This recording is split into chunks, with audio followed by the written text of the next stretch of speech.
So, hello everyone. I'm absolutely buzzing today because I've been finishing reading this book, Circe, by Madeline Miller, and I've never done so much on one asteroid at once. It just feels like new and more layers being revealed through Circe and reading this book. So a final kind of class came to me around Circe and Telemachus, who I'll tell you more about in a bit, as the sacred lovers, and this incredible journey of transformation that Circe goes on to basically not be codependent. She's a very human kind of goddess as well. So she's very interesting in that respect. So we get here today, and the sun is transiting the 19th gene key with the shadow of codependence. And where should Circe be but in the 19th? So this issue of codependence, it's like so deeply encoded in us. And reading the Gene Keys book this morning, it's like there's these two elements that have been coming to me. So the one is about relationships.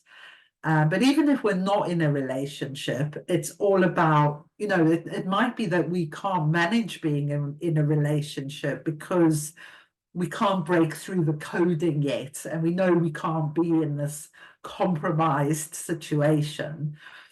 So there's the relationship side, but there's also this other side, which is our projection of God, goddess outside of ourselves, and like our reclaiming of our power to create.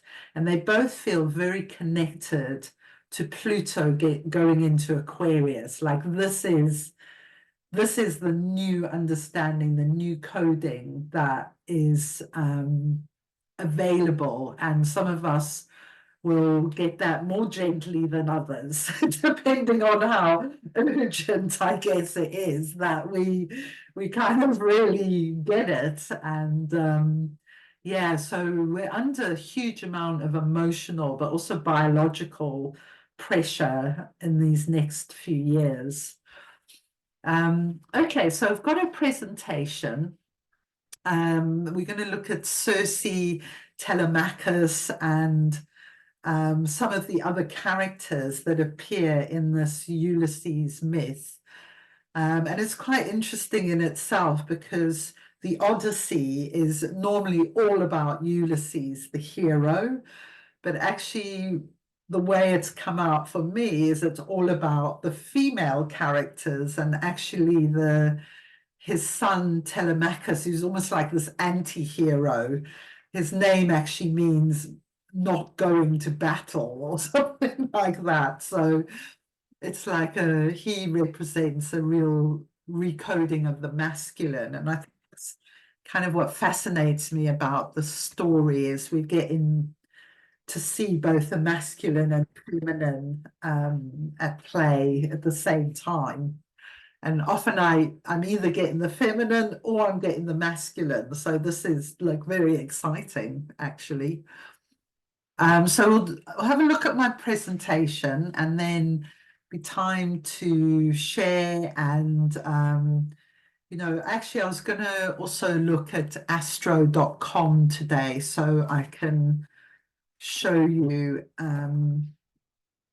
how to find these things. So I've got my page open with the numbers there, but let's jump into this first of all. Okay, so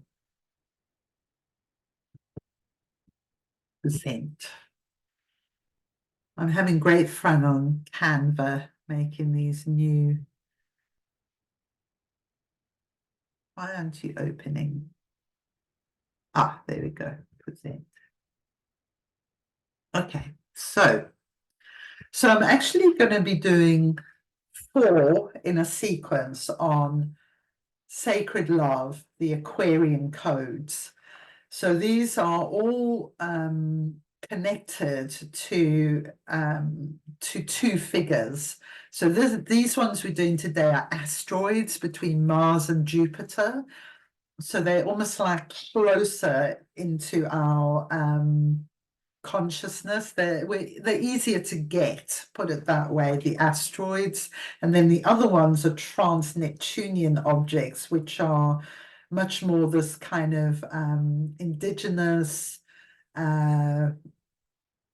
very unitary consciousness. So in order to get them, we have to have dissolved our ego to quite an extent.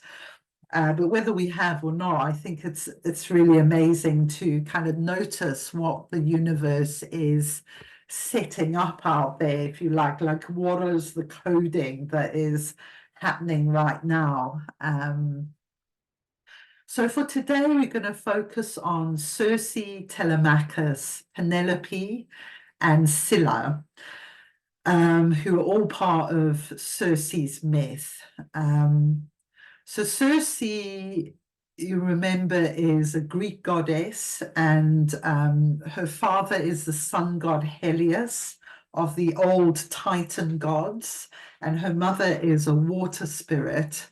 And they both produce a number of children who are able to do plant magic, and the gods are very alarmed by this, the gods of Mount Olympus. And one of the reasons Circe is exiled from her family, which is one of the key themes of, if you have this archetype strongly, is that you either choose exile from your family or you are sent into exile from your family. So she's sort of dealing with a lot of loneliness and isolation, Circe is, and yeah, she's really interesting. So this is a piece of art I actually did like right in the thick of when I was working with Circe, and it's a silkworm, actually. And I've been working with silkworm for a while around healing my heart and my codependency. And I kind of feel like I made this huge shift a year ago, or a year and a half ago, like literally moving out of one life to another. And then what silkworm did in the dream arc is facilitate the inner movement to catch up with the outer movements, because I was kind of in this dislocated place for quite a long time, where it's almost like my soul hadn't caught up with what my body had just sort of leapt out of one life into another. So the first thing I'll say about Circe is this is a deeply alchemical journey. You know, it's about outer and inner transformation in a way that we will never be the same again. Like the old is dropping away and the new comes forth. And there is periods where they coexist together, but then the new is going to override the old. And I really kind of feel that at play inside myself now. Okay, so a bit of Circe's journey through love. So I did do 2 other classes on Circe, which are on my YouTube channel or in the classes in Soul Tribe as well, where you can join this class live. So you can go back and if you want to and get some more of what I said about these encounters, but I'm just going to give a bit of a flavor of what her love journey was. So her first love is Glaucus, who is immortal. She's on an island at that point. She's not actually exiled at that point. But he comes as a fisherman and she starts helping him and she falls in love with him. And she's pretty lonely because from being born, her parents just totally weren't interested in her. And she's got these yellow eyes with the same color as a hawk. So one of her aunties actually calls her Circe, which means hawk eyes. And also she has a human voice, and her immortal goddess relatives think her voice is really weird and they find it embarrassing. So she's kind of rejected as a child, and so she's really longing for love at this early time in her life. And she falls in love with Glaucus, and she secretly makes a plan to make him immortal. And this is how she discovers that she has the gift of using plant medicine and like spells, incantations. She takes him to a sacred island. So that to me is very interesting because she's discovering about power places on the earth. And she turns him into an immortal, but she doesn't claim that. She tells him that the fates have done it. So then Glaucus is now immortal, so she can marry him potentially. She can't marry him unless she's immortal. That's why she makes him immortal, by the way. But he comes to where her family all are and these amazing immortal beings, and he takes a fancy to another water spirit called Scylla, who isn't very nice, actually. She's kind of playing Glaucus a bit. And what Circe does in a fit of jealousy is she does a spell to turn Scylla into a sea monster. One thing that really interests me about the spell is that what she wished for was the ugliness inside Scylla to come out on the outside. So in a sense, she didn't make Scylla into something she wasn't. She just showed like the truth in a way of who she was, this monstrous person. But the karmic repercussions of this resound throughout her life. You know, she's aware of like hundreds of sailors who are killed by Scylla.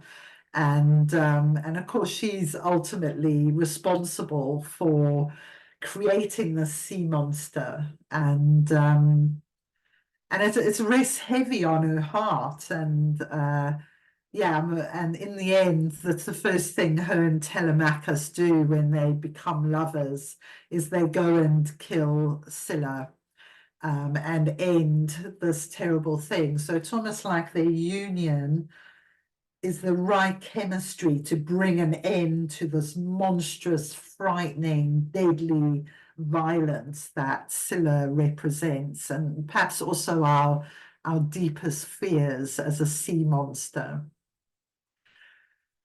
So then along the line, she meets another mortal, Daedalus, on her sister Pasiphae's island. So she goes and helps Pasiphae give birth to the Minotaur, who lives in the labyrinth there. And she has to go past Scylla at that point. So it's a real confrontation with, you know, what she created through her magic. So her and Daedalus fall in love, they become lovers, but she has to let him go because he has a son who's actually Icarus, who flew too close to the sun eventually. But what Daedalus does is he makes her a beautiful loom to take back to her island. And it's after she turns Scylla into a sea monster that she's exiled to the island.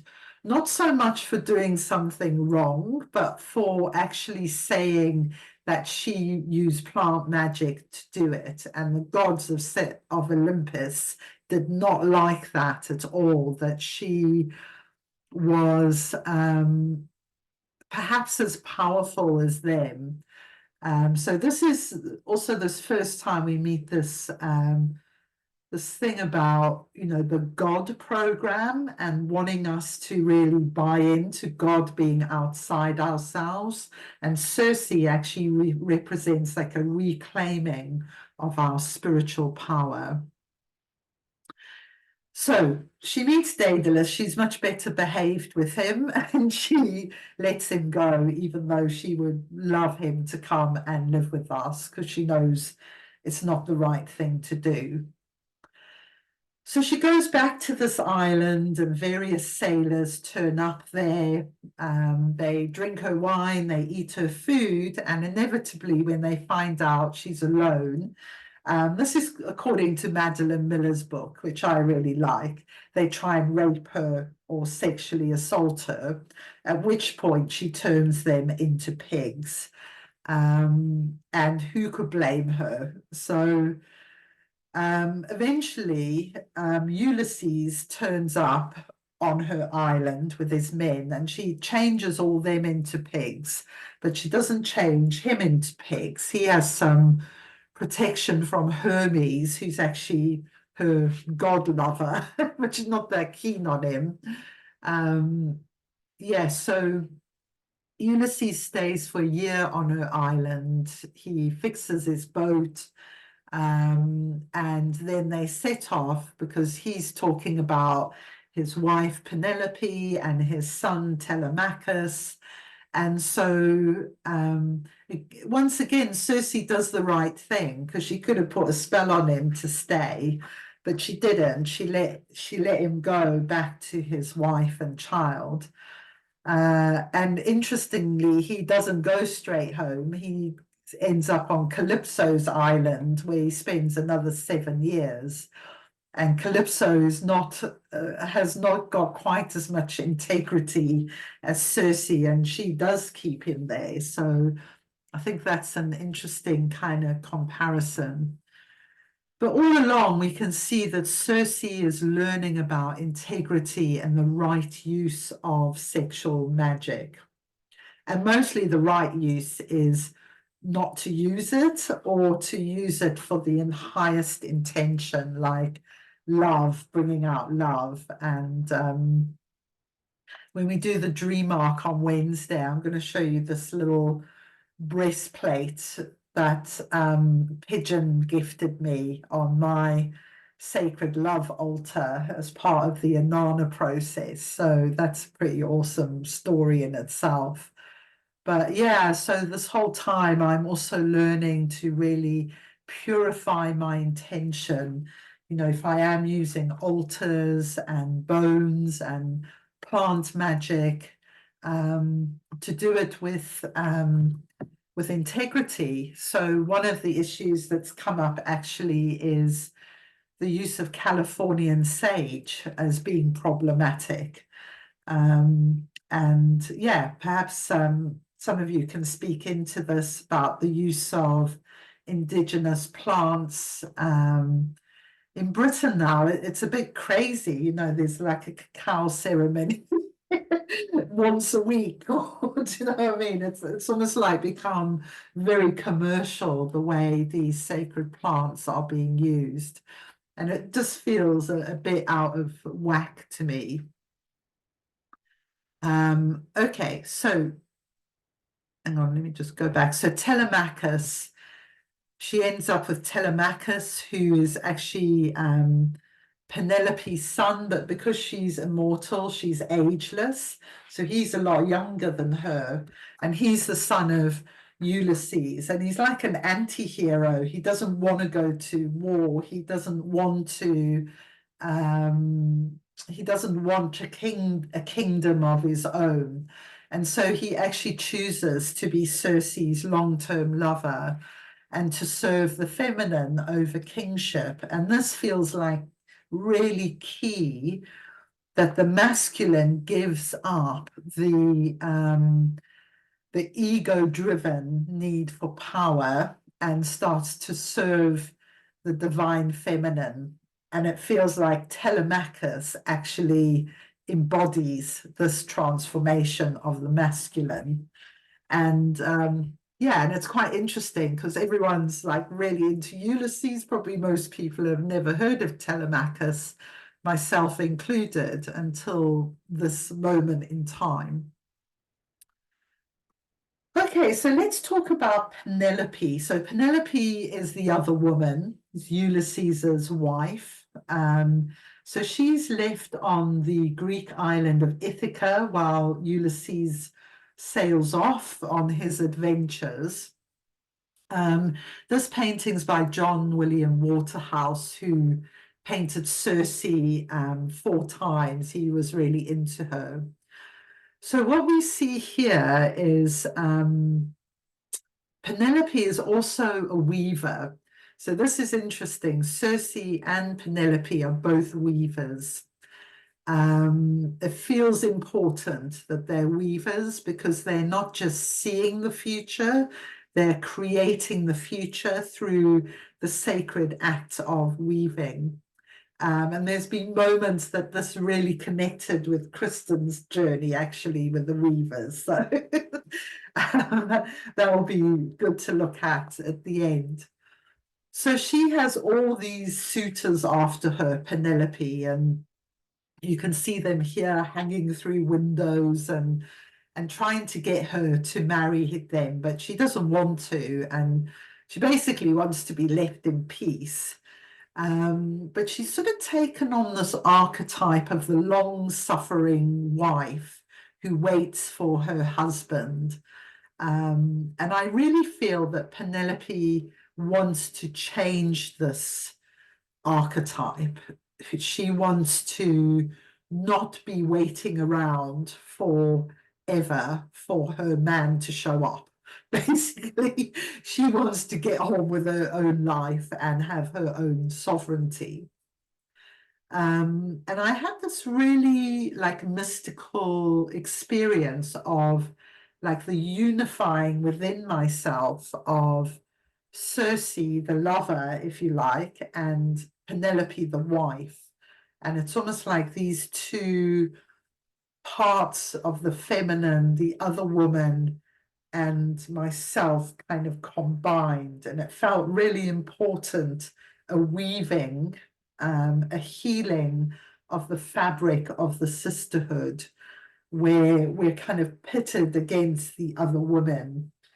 But what if we're actually at one with that other woman? We are, in fact, one being, which, you know, if we understand things at a quantum level, we are one being karmically playing out these energies. So, Penelope, I thought she had nothing to do with me. And then I discovered she's exactly conjunct Venus in my chart. And this is what I think she feels about. She's highly agitated when asked to wait for a man. It's like this kind of conditioning is like, no, I don't want to play that out anymore. I want to change that. So yeah, so this particular painting's called Penelope Unraveling Her Web. So she told us all her suitors, like, when I'm finished this tapestry, then I'll choose one of you. But what she did every night was unravel it, so it was never completed. So here we have another painting where Telemachus refuses the crown of Crete offered by Athena. So Athena's like the great goddess of Mount Olympus. And here you have Telemachus saying no to her, which is a huge thing in and of itself. But he's also refusing a kingship. You know, most men and the conditioning around them are like, is all about having the status and power of a kingship, and yet Telemachus says no to it, and he chooses to stay with Circe on the island. And as I mentioned before, the first thing they do is go on this very scary journey to kill Scylla. So it's almost like their first act of coming together resolves that karma that was created around Circe's like immature, jealous behavior when she was young.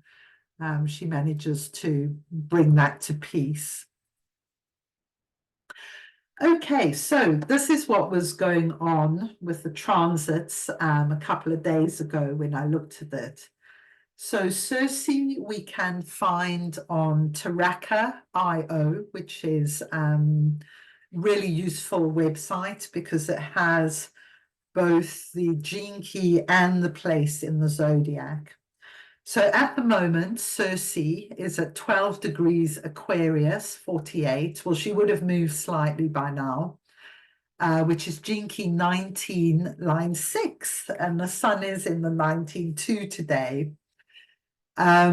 So yeah, I really feel like the shadow of codependence, the Aquarian energies are really wanting us to shake off a whole other layer of the stuff. And it's going to manifest differently for all of us. But, you know, so I know, for example, that my mom waited around a lot for my dad. He worked away on farms in Africa. And so he'd be gone for weeks on end. And it's like we were always waiting for him to come back. And then life would be resume. And then he'd go away. And we'd sort of all be on hold again.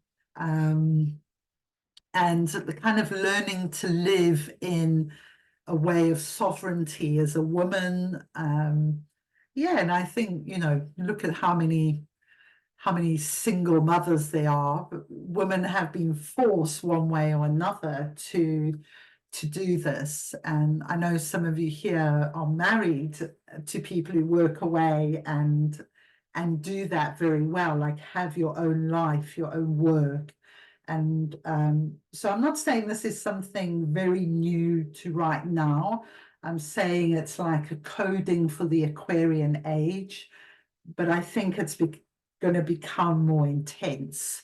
And maybe where there is bits of that old programming lingering, where we might find we feel more agitated about it than usual. So I've used a picture here of the Earth because this 19th gene key is in the codon ring of Gaia. And Circe, with her plant magic and her connection to sacred place, I feel her very much as an earth priestess, sorceress, enchantress archetype, very connected to Gaia's energies. In fact, her power comes from Gaia and not from the gods. So this is the key point with Circe, I feel. Okay, so I'm going to pop out of this actually, but well, in a minute I will. So I wanted to show you how to use astro.com. So let me tell you where they are as well. So Ulysses today is a 0 degrees Cancer, 24 minutes, and this is gene key 15, line 3. And it's moving from dullness to magnetism to fluorescence. And in the I Ching, it's all about modesty and egolessness. So when I saw Ulysses, who basically like totally neglected his family, he was just like being a war hero, basically. And he wasn't that great to Penelope or Telemachus. So when I saw him at Naught Cancer, I was like, okay, so Ulysses himself is going into Cancer, which is the sign of the family. So is he being given the opportunity to honor his family more, to actually see the value of his family? And it feels like these qualities of modesty and egolessness, they kind of take me there anyway. It's like, rather than being the hero fighting wars, why not stay at home and honor your family instead?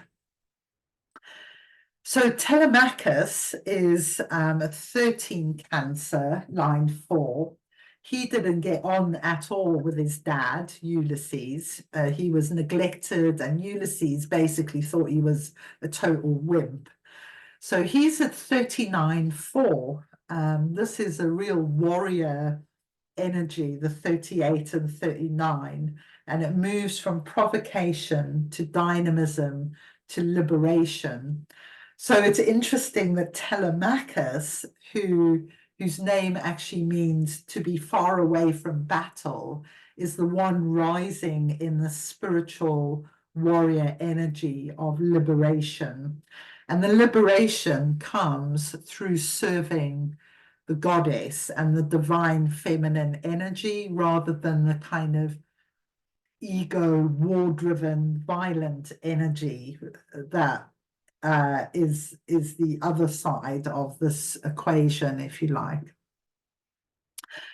So Penelope, I was very excited to discover Penelope is at 2 degrees Aquarius, and this is 41 line 1, and this is the start codon. So if you've been doing the daily meditation, we've just been through the 41. So this whole energy around Penelope, the long-suffering woman who waits around for her husband to come home, fighting off all these other men. It's like all of that is wanting to change. Like Penelope wants to live her own life. That's kind of how I feel it, and be in that love relationship, but not be like codependently captured by it in some way, is how I feel it in my body. You know, this the choice to do the things you need to do that you know are kind of your life's work, if that makes sense, and not give that up for your male partner. And then finally, Scylla, the sea monster, is at 24 Scorpio. So that's a great place, I think, for a sea monster to be, in Scorpio. And she's in Jinky 43 line 6, leading from deafness to insight to epiphany. So her, for me, she represents these really deep, dark feelings of like jealousy in the feminine, that we have to kind of own as women if we are to turn the story around. This is the hard part for us, is to actually own the jealousy, the dark feelings, and move through them, transmute them, rather than act them out on our other half or our partner. Okay, so my final slide. I love astrology because it's all about myth making and changing the myths. So I got really into Circe. I knew that Circe was in 26 line 1 and 2 in design, which is my purpose. So I knew she was very strong for me, but I actually only looked up the other ones in the last couple of days, and I was like, oh my God, you know, I feel like this whole 6 months, I started with this in the summer of 2023, this deep process of transformation through my relationship. It's just amazing. I love it. And we are all myth makers. That's the thing. We don't have to accept the old myths. We are the ones who are rewriting the stories. So I also discovered, this is in my chart, that Telemachus is at Jinky 11 line 6, all to do with light, the coding of light, crossing the galactic center with Merlin.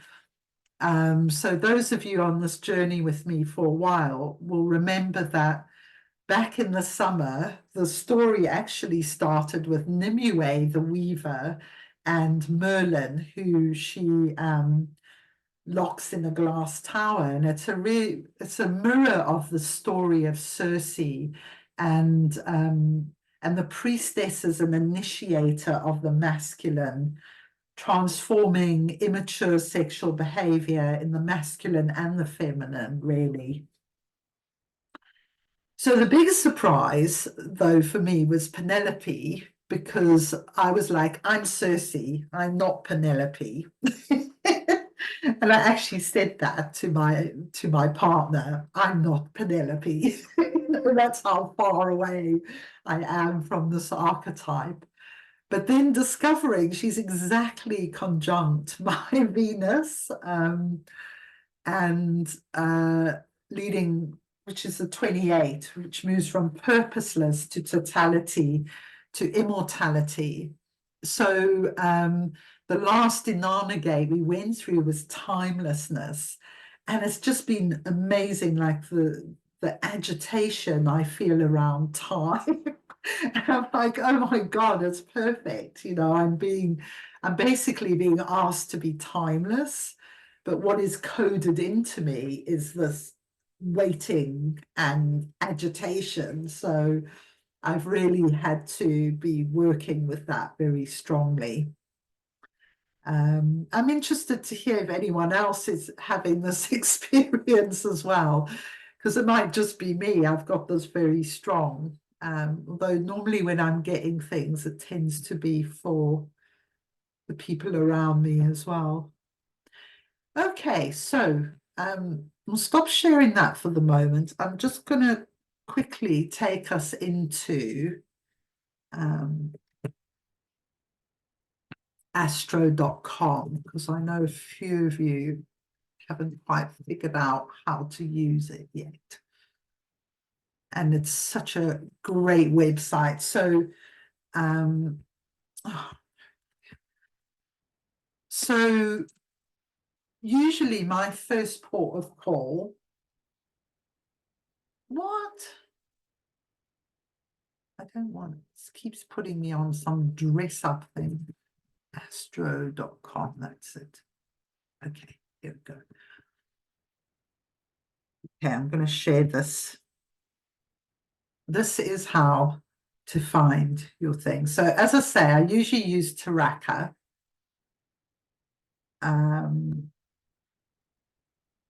But if they're not on Taraka, this is, I would say, the next best website. Okay, so this is just an article I was reading. So you want to go to My Astro in the corner there. So if you don't have a user profile, you want to put your date of birth and everything in here so that you have, you know, your charts here. And I'm going to open my chart is in that list there.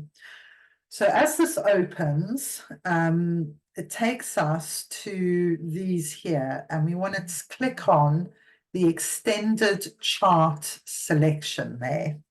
Okay.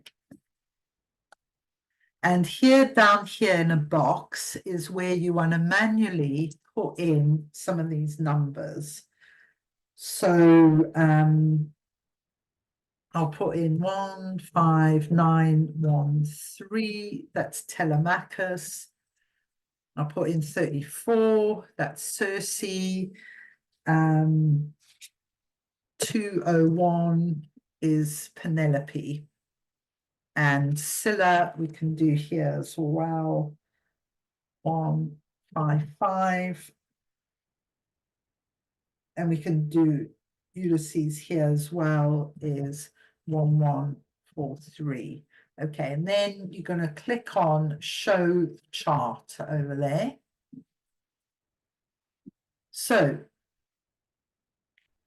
I open this up. First of all, you can see that these new bodies have appeared on this chart. So there is my Venus in the second house, and Penelope, you can see they're both at 2 Scorpio there, okay? Here's Circe in Sagittarius, and there's Telemachus crossing the galactic center. I'm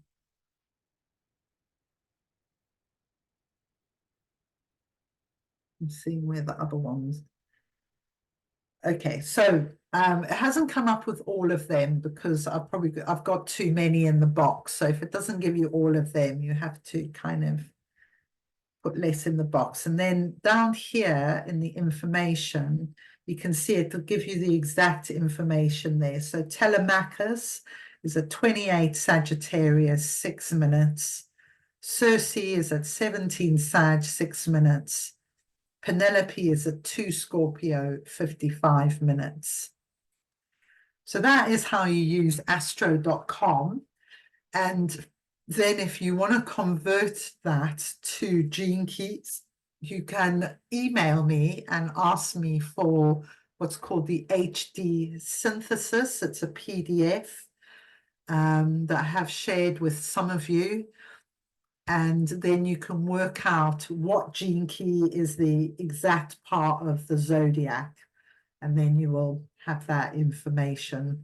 So it's a bit more work, astro.com, which is why Taraka's fantastic, really, that we have that information. Okay, so I've talked for quite a long time today, but I really wanted to kind of share all of these revelations. And we have this period ahead, the next 4 weeks, where it can all start to unravel and yeah, and see what your stories are as well is the fun bit. So I'm going to mute now. I'm going to stop the recording, and so everyone can share. And for anyone watching this on YouTube, I'll put the link to subscribe to Soul Tribe, and you can come and join in with us if you would like to.